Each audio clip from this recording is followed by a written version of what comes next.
नमस्कार दोस्तों, मैं मयंक शर्मा एक बार फिर स्वागत करता हूं आपका पहली नो आईएएस में।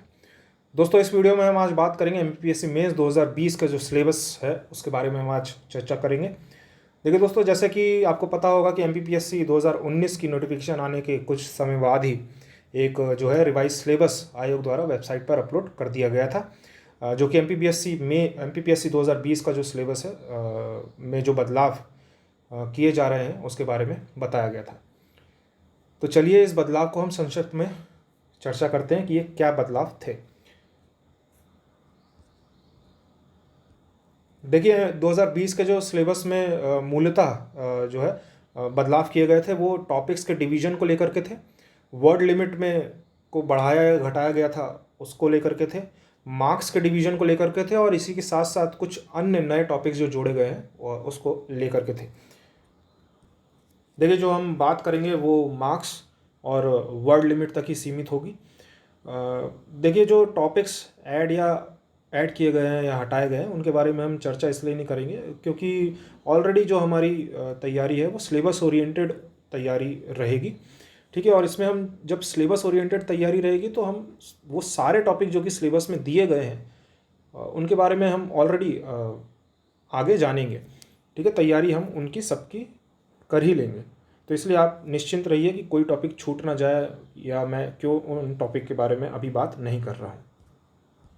तो देखिए एमपीपीएससी मेंस 2020 का जो सिलेबस है वो कुछ इस तरीके से दिखता है। पेपर 1 से लेकर पेपर 3 तक, ठीक है, जनरल स्टडीज़ के पेपर 1 से लेकर पेपर 3 तक, ठीक है, 3 आवर्स का पर पेपर होगा। ठीक है, हर पेपर 3-3 घंटे का होगा, हर पेपर 300 मार्क्स का होगा और इंग्लिश हिंदी दोनों में दिया जाएगा, देने की जो है आपके पास विकल्प रहेगा। वहीं पेपर 4 जो है, ठीक है, जिसको कि एथिक्स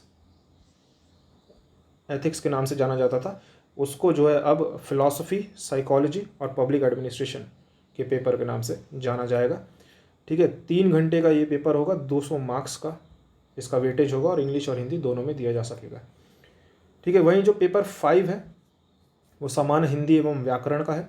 ठीक है, 3 घंटे का ये पेपर है, 200 मार्क्स इसका वेटेज है और हिंदी में ये पेपर दिया जाएगा। वहीं जो छठा पेपर है वो है हिंदी निबंध एवं प्रारूप लेखन का, 2 घंटे का ये पेपर और इसका वेटेज है 100 मार्क्स का, हिंदी में ये पेपर दिया जाएगा। अब जो हम देखते हैं पेपर 1 और पेपर 2 में, देखिए पहले भी था कि 2 पार्टों में, पार्ट ए और पार्ट बी में हर पेपर जो है डिवाइडेड था। अब क्या कर दिया, इन पार्ट्स को यूनिट्स में डिवाइड कर दिया गया। ठीक है, ये जो 2 पार्ट हैं ये 150 मार्क्स के 2 पार्ट रहेंगे। ठीक है,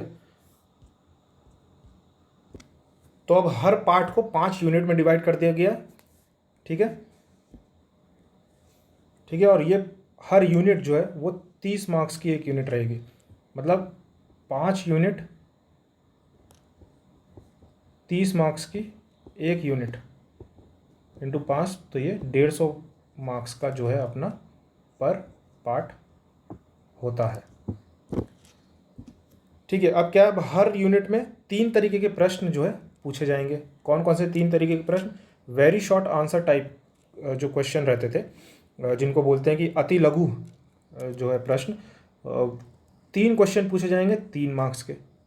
ठीक है, वहीं जो लघु उत्तरी प्रश्न थे, शॉर्ट आंसर टाइप जो क्वेश्चन थे, वो अब पूछे जाएंगे, 2 क्वेश्चन पूछे जाएंगे 5 मार्क्स के। ठीक है, और जो दीर्घ उत्तरी प्रश्न थे यानी कि लॉन्ग आंसर टाइप क्वेश्चन थे, वो अब 1 क्वेश्चन पूछा जाएगा 11 मार्क्स का। और इसी के साथ जो नई मार्किंग स्कीम रहेगी वो कुछ इस तरीके से रहेगी। देखिए 3 मार्क्स के लिए जहाँ पहले आपको 1 या 2 पंक्ति में लिखने की अनुमति थी, अब उसको सिर्फ 1 लाइन या 10 शब्दों में आप उस उत्तर को लिखेंगे। 5 मार्क्स के लिए आपको 50 वर्ड या 5 से 6 लाइन में आपका उत्तर लिखा जाना चाहिए। ठीक है, पहले क्या था, पहले 6 मार्क्स वाला क्वेश्चन हुआ करता था जिसका आंसर आप 100 वर्ड्स में दे सकते थे, पर अब इसके बदले 5 मार्क्स वाला क्वेश्चन लाया गया है। ठीक है, इसी के साथ अगला है 11 मार्क्स का जो क्वेश्चन रहेगा उसको आप 200 वर्ड्स में लिख पाएंगे उसका आंसर। ठीक है दोस्तों, तो अब आपको समझ में आया होगा पेपर 1 और पेपर 2 में क्या पैटर्न फॉलो किया गया है। देखिए अब जो पेपर 3 है ना, अब पेपर 3 में पेपर 1 और पेपर 2 के पैटर्न की जो तुलना करें हम, तो इसमें थोड़ा सा बदलाव किया गया है। क्या बदलाव किया गया है? इसमें जो यूनिट्स रहेंगे वो टोटल नंबर ऑफ यूनिट्स 10 रहेंगे, ठीक है। पर यूनिट में वेरी शॉर्ट क्वेश्चन रहेगा, शॉर्ट क्वेश्चन रहेगा, और लॉन्ग क्वेश्चन या तो ऐसे टाइप क्वेश्चन रहेगा। बाकी मार्किंग स्कीम और जो वर्ड लिमिट है उसका जो पैटर्न है वो पेपर 1 और पेपर 2 के पैटर्न के हिसाब से ही एक जैसा ही रहेगा। वहीं पेपर 4 की हम बात करें तो देखिए पेपर 4 को भी 5 यूनिटों में बांटा गया है। 5 यूनिटों में बांटने के बाद जो शुरू की जो 4 यूनिट्स हैं, ठीक है, तो 4 यूनिट्स को 40 मार्क्स के पर यूनिट में बांटा गया है। देखिए इसकी मार्किंग जो है वो इस प्रकार है। देखिए वेरी शॉर्ट टाइप जो क्वेश्चंस रहेंगे वो 5 क्वेश्चन पूछे जाएंगे, 2 मार्क्स ईच के, ठीक है। इसी के साथ जो शॉर्ट आंसर टाइप क्वेश्चन रहेंगे वो 2 क्वेश्चन रहेंगे, 5 मार्क्स ईच के, ठीक है। इसी के साथ लॉन्ग टाइप या ऐसे टाइप क्वेश्चन रहेगा एक, जिसका वेटेज होगा 20 मार्क्स का, ठीक है। इसी के साथ जो 5वीं यूनिट रहेगी, ठीक है, उसमें 2 केस स्टडी रहेंगी, 20 मार्क्स ईच के, ठीक है। इसी के साथ जो हम समझते हैं 40 मार्क्स की हमारी जो रहेगी वो केस स्टडी आएगी, ठीक है दोस्तों। क्लियर होगा इतना आपको। इसी के साथ जो वर्ड लिमिट है, वर्ड लिमिट पेपर 1, 2, 3 की जो प्रोविज़न थे वर्ड लिमिट को लेकर के सेम है, ठीक है। बस एक चीज़ जो ऐड की गई है उसमें ये है कि जो केस स्टडी रहेगी उसको आपको 500 वर्ड्स में लिखना होगा। पेपर 5 की हम बात करते हैं, जो कि हिंदी और व्याकरण का है और जिसका वेटेज जो है 200 मार्क्स का है। इसको 8 अलग अलग क्वेश्चंस में बांट दिया गया है, ठीक है। कौन कौन कैसे कैसे क्वेश्चन है? तो देखिए क्वेश्चन 1 जो रहेगा इसमें 25 शॉर्ट आंसर टाइप क्वेश्चंस रहेंगे। ये 25 जिनका वेटेज 3 मार्क्स पर क्वेश्चन रहेगा, ठीक है। तो 75 मार्क्स का हमारा पहला क्वेश्चन, ये ओवरऑल हमारा पहला क्वेश्चन जो रहेगा वो 75 मार्क्स का वेटेज का रहेगा। वहीं दूसरा जो क्वेश्चन रहेगा वो अलंकार को लेकर के होगा, जिसमें से कि 2 क्वेश्चन आएंगे, 5-5 मार्क्स के उनके वेटेज रहेंगे, तो 10 मार्क्स का हमारा जो है दूसरा प्रश्न बनता है।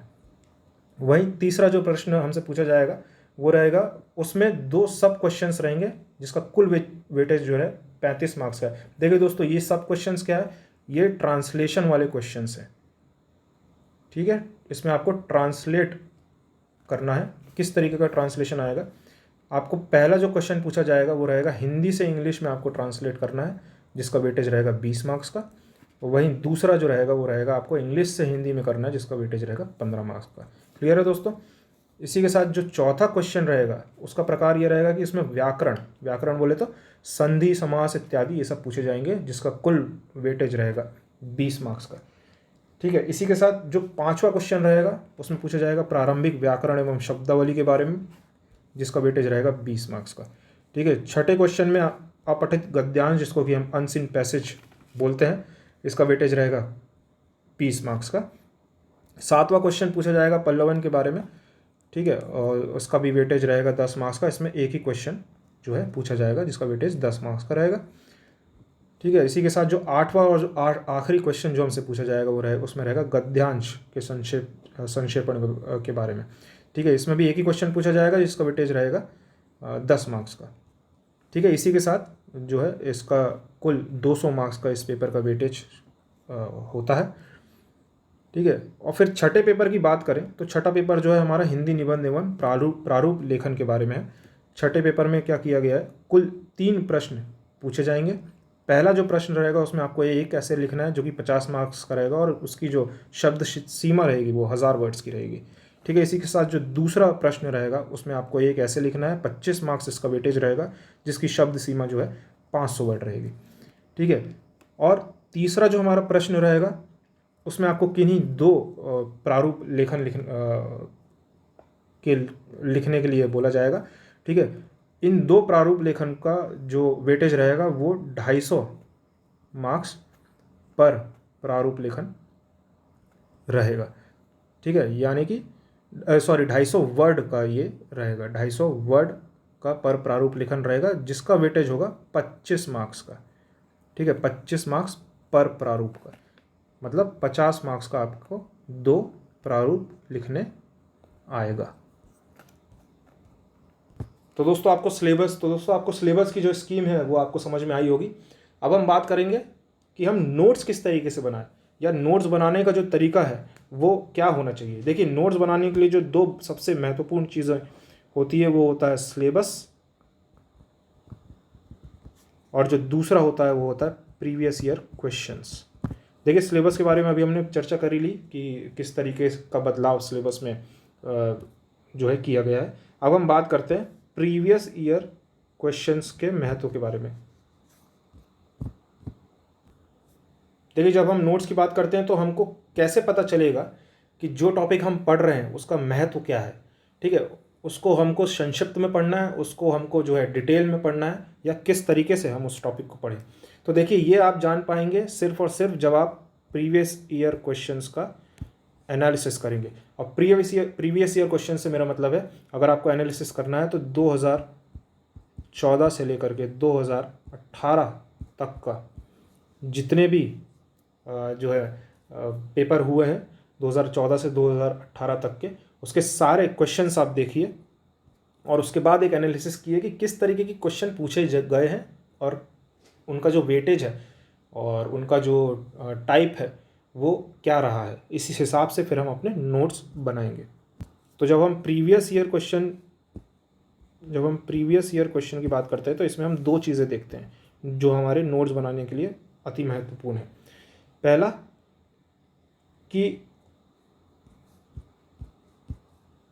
तो पहली चीज़ जो हम प्रीवियस ईयर क्वेश्चन को जब एनालिसिस करेंगे तो ये देखेंगे कि किस कैटेगरी में, पहली चीज़ किस कैटेगरी ऑफ मार्क्स में हम जो टॉपिक पढ़ रहे हैं उसके क्वेश्चंस पूछे गए हैं, और दूसरा कितने फ्रीक्वेंटली इस टॉपिक से सवाल पूछे जा रहे हैं या पूछे गए हैं। ठीक है, उदाहरण के तौर पे जैसे मान लीजिए एमपीपीएससी किसी न किसी इंटरनेशनल ऑर्गेनाइजेशन के बारे में निरंतर सवाल पूछती आई है। ठीक है, तो कैटेगरी में आप पहली चीज़ देखिए कि अगर जैसे मान लीजिए इंटरनेशनल ऑर्गेनाइजेशन के ऊपर सवाल पूछे ही जा रहे हैं तो आप पहली चीज़ ये देखिए कि क्या ये सवाल 3 मार्क्स में है, क्या ये सवाल 6 मार्क्स में पूछे गए हैं या 15 मार्क्स में पूछे गए हैं। ठीक है, दूसरी चीज़ आप ये देखिए कि क्या ये फ्रीक्वेंटली एमपीपीएससी किन्हीं ऑर्गेनाइजेशंस के बारे में पूछ रही है। ठीक है, इसके बाद आप क्या करिए, अगर ये इस टॉपिक से जो है सवाल 3 मार्क्स में आ रहे हैं तो निश्चित तौर पे आपको अपनी तैयारी जो है संक्षिप्त में करनी है इस टॉपिक को लेकर के। ठीक है, पर यदि सवाल 6 मार्क्स या 15 मार्क्स वाली कैटेगरी में आ रहे हैं तो आपको जो है थोड़ा डिटेल में इस टॉपिक के बारे में तैयारी करनी होगी। देखिए, डिटेल से मेरा मतलब है कि आपको सिर्फ जैसे उदाहरण के तौर पे मैं लूँ WHO। ठीक है, तो अब WHO में से के सवाल एमपीपीएससी निरंतर पूछ ही रही है या किसी न किसी इंटरनेशनल ऑर्गेनाइजेशन के बारे में एमपीपीएससी पूछती आई है इन 5 सालों में। ठीक है, तो अब WHO की हम तैयारी कैसे करेंगे, हम नोट्स कैसे बनाएंगे, तो हम इसके जो है डायमेंशंस देखेंगे, डायमेंशंस को आधार बना करके इस अपने नोट्स तैयार करेंगे। ठीक है, तो डायमेंशंस में क्या क्या इंक्लूड होता है, डायमेंशंस में इंक्लूड हो जाएगा WHO का फॉर्मेशन। ठीक है, दूसरी चीज़ हो जाएगी WHO के ऑब्जेक्टिव के बारे में एमपीपीएससी डायरेक्ट ही पूछ लिया है। ठीक है, तीसरी चीज़ हो जाएगी इसके जो मेंबर्स हैं। देखिए, इंटरनेशनल ऑर्गेनाइजेशन है तो इसके मेंबर्स की जानकारी आपको रहना बहुत ज़्यादा ज़रूरी है। ठीक है, चौथी चीज़ आपको नोट करनी चाहिए कि इसकी सब ऑर्गेनाइजेशंस कौन कौन सी हैं। ठीक है, इसी के साथ 5वीं चीज़ आप नोट कर सकते हैं कि ग्लोबल इम्पैक्ट क्या है इस ऑर्गेनाइजेशन का। ठीक है, इसी के साथ एक चीज़ आप और ऐड कर सकते हैं कि देखिए, इंटरनेशनल ऑर्गेनाइजेशन है तो कोई ना कोई डॉक्यूमेंट, कोई ना कोई जो है प्रेस रिलीज़ें निकालती होगी, तो डॉक्यूमेंट कौन कौन से निकालती है। ठीक है, इन डायमेंशंस पे हम काम कर सकते हैं और अपने नोट्स जो है इन्हीं डायमेंशंस के बेसिस पे हम बना सकते हैं। तो दोस्त ये था हमारा सिलेबस का एनालिसिस। मैं आशा करता हूँ कि आपको मैक्सिमम चीज़ें जो हैं क्लियर हुई होंगी।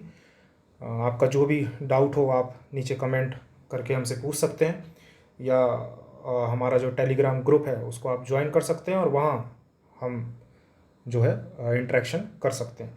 टेलीग्राम ग्रुप का जो लिंक है वो नीचे डिस्क्रिप्शन में दिया गया है, आप नीचे डिस्क्रिप्शन ज़रूर पढ़िए। ठीक है, do like, subscribe and share आपको अगर ये पसंद आया हो। थैंक यू दोस्तों।